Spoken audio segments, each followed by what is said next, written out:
Naam bwana, bado tuko msibani kwa dada yetu ambaye kwa maarufu nafahamika kwa jina la Mrs. Sharo, mmoja kati ya wanawake ambao wamejipatia maarufu kupitia kwenye mtandao wa TikTok. Kama ni miongoni mwa watu ambao wanafuatilia kwenye mtandao huu wa TikTok, kwa hakika utakuwa unamfahamu Mrs. Sharo. Msiba ambao umeibua hisia za watu sana, msiba ambao umehudhuriwa na watu wengi sana, watu wengi wameguswa na kifo chake. Sababu ni nini? Ni mazuri ambayo alikuwa ameyafanya mtandaoni na vile ambavyo watu walikuwa wanampenda. Na muda huu nazungumza na miongoni mwa waombolezaji ambao wamefika hapa msibani. Tutazungumza na watu ambao vile ambavyo wao wameguswa na msiba huu na kiujumla vipi ambavyo wameshiriki kwa namna moja ama nyingine kwenye kuhakikisha kwamba ndugu yetu anaelekea kwenye nyumba ya milele. Dada, pole kwa hiki ambacho kimetokea. Asante, nashukuru. Kwa hawa ambao wanakutazama muda huu ambao hawakufahamu, walitamani wafahamu kwamba unamwangalia nani? Naitwa Sharifa Jumanne. Ni mwakilishi wa Ledina Radio and TV. Nipo hapa kwa ajili ya Dati, kipenzi chetu, ndugu yetu. Tulikuwa mshiriki wetu mzuri kwenye Ledina Radio TV. Tumepokea kwa masikitiko makubwa sana hii taarifa, na kiukweli imetushtua sisi kama ndugu tuliokaa naye kwa kipindi kirefu. Imetuumiza kwa kweli, imetuumiza sana, na tunatoa pole kwa ndugu, jamaa na marafiki wote walioguswa, ikiwemo na sisi wenyewe. Jina la Ledina ni jina maarufu, linafahamika hivyo mtandaoni. Watu waenda kujiuliza kwamba Ledina na marehemu Mrs. Sharon karibu uliunganishwa na nini? Kipi ambacho kiliwapelekea ninyi mkawa familia mpaka leo tunaona hapa mmekuwa ni miongoni mwa watu ambao wameguswa na hiki ambacho kimetokea? Ledina, kwanza naweza nikasema Ledina alikuwa mtu wa kwanza kuwaunganisha tena na Dati pamoja na Mr. Sharo, ambaye ndo jina lake maarufu linalojulikana, Mr. Sharo. Yeye alikuchangia kwa asilimia kubwa sana wale watu wawili kurudiana, ila pia ilitakiwa mpaka kufikia Jumatano ya juzi, ambayo ilikuwa tarehe kama 28 ya sijakosea, ilikuwa tarehe 28, ilibidi wawe wamefunga ndoa. Lakini mpaka kufikia siku ile Zai alikuwa bado anaumwa.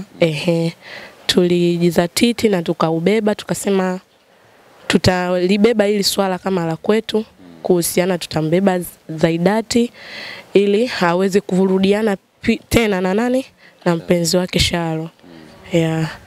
Kwa alichangia kwa kiasi kikubwa sana Ledina. Pia ni hivyo, yani tuliishi naye vizuri Dati. Ukizungumzia mahusiano ambayo miongoni mwa mahusiano ambayo yanapendwa mtandaoni, especially kwenye TikTok, ni sambamba na mahusiano ya Sharo na Mrs. Sharo ambaye kwa sasa hatupo naye. Tunadiliki kusema hivyo. Walau ningetamani nifahamu ninyi mliwafahamu vipi mahusiano yao, ama sio nielewa swali langu hapo? Tumeelewa. Swali lako nimeelewa. Tuliwafahamu Sharo na Mrs. Sharo ambaye ni marehemu baada ya migogoro yao ambayo ilikuwa inatokea baina ya mwanamke na mwanaume, lakini tukajitahidi tuwatafute wote wawili. Tukajaribu kuongea na Dati, baada ya kuongea na Dati tukaja tukaongea na Sharo. Baada ya kuongea na Sharo tukawaunganisha wale wawili, na walikuwa tayari wenyewe wameshafanyaje, wameshakubaliana na wamesameheana kwenye platform yetu Radio and TV. Sawa, nilipata bahati ya kuzungumza na bibi yake, bibi wa marehemu. Akanambia mahusiano yalikuwa ni kama vile yako sawa kila wakati. Ni watu ambao leo wako sawa kesho wanagombana, leo wako sawa kesho wanagongana. Kama mwakilishi wa Ledina, kwa hakika mtakuwa mnafahamu vile ambavyo vilikuwa wanapitia. Kwa nafasi yako ama kwa nafasi yenu, unahisi nani alikuwa mkorofi kati ya wawili? Kuzungumzia swala la ukorofi huwezi ukajua, maana ni siri ya watu wawili ndani. Huwezi ukajua kama ni mwanaume ama marehemu ndo alikuwa mkorofi. Ila si tulichokuwa tunakiangalia cha umuhimu ni wale wapatane, kwa sababu wote walikuwa wanaonyesha ishara ya kupendana, bado wanahitajiana katika maisha yao. Kwa hiyo kizungumzia eti swala nani alikuwa vipi, nashindwa kulijibu kwa sababu ni siri ya watu wawili ndani. Kwa nini Ledina mlijigea majukumu ya kuwapatanisha watu? Ninyi kama kina nani hasa? Nahisi labda Mwenyezi Mungu alipenda iwe hivyo. Yani Mwenyezi Mungu alimuongoza Ledina ili aweze kufanya vile ili huyu mtu, yani kama ilionekana au ilijulikana, yani sijui niekeje hii, lakini kama Mungu alimuongoza yule dada, na ndio maana nikakuta mpaka tukawakutanisha pamoja, labda Dati ya kupenda afariki wakiwa wana migogoro baina yake yeye na mtu wake. Kwa hiyo ni Mungu tu. Mchakato wa ndoa kama Redina uliupangaje kati ya Sharo na Mrs. Sharo?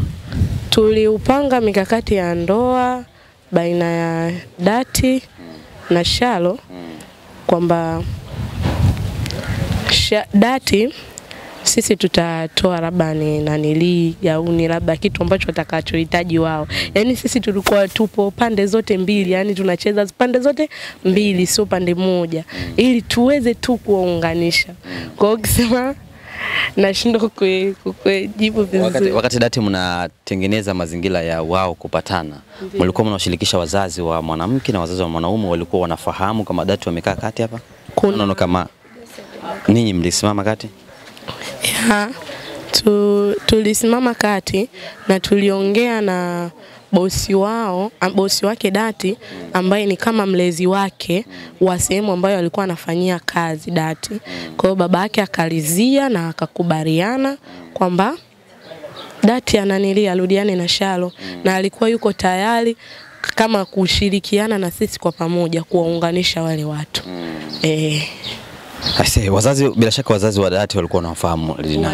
Mzazi mlezi, lakini kwa upande wa huku hatujajaribu kunanelea, lakini yule mlezi ambaye tunahisi Dati alikuwa anakaa naye, ambaye alipokuwa anafanyia kazi, tulijaribu kuongea naye na confirm hilo swala, tukakubaliana. Sawa, nakuuliza swali tofauti na Redina. Kama kijana, kama ni mtu ambaye unafahamu nzuri na baya, nilijaribu kuzungumza na bibi akaniambia kama familia hawataki aliyekuwa mpenzi wake haje. Sababu ya msingi wamesema yule mwanaume ni mkorofi, anajibu vibaya, hajibu vizuri. Kama kijana unahisi ni sahihi kwa hiki ambacho mzazi amekizungumza? Kwa usahihi siwezi kutoa kama majibu ni sahihi au sio sahihi. Kikubwa sisi tunachoangalia ni ndugu yetu Dati apumzike salama. Hayo mambo mengine ni ya ziada. Tunatolea mifano, kuna watu ambao wanaenda Oman, mtu anakaa Oman, baba yake anafariki, mama yake anafariki, anakuja anaangalia maziara. Kwa hiyo kama wana migogoro wao kwenye familia, labda yule hajafika kwenye familia kuja kuhudhuria mazishi, kaburi alilindwi, atafika ataenda kuliangalia. Lakini kuhusiana na swala hilo tunajitahidi sisi kama familia ambao tumefika, tutampumzisha kwa amani. Tumalizie neno la mwisho sasa, kama Redina familia wawakilishi mmekuja hapa, kauli yenu ipi kwa wafiwa, ndugu, jamaa na marafiki ambao kwa hakika ndio watu ambao wameguswa zaidi, hasa hata na wazazi pia? Na tanguliza, yani tumepokea kwanza kwa masikitiko makubwa mno, na tunamuombea Dati na ndugu, jamaa na marafiki wafiwa wote. Mungu awatie nguvu kwenye kipindi kigumu.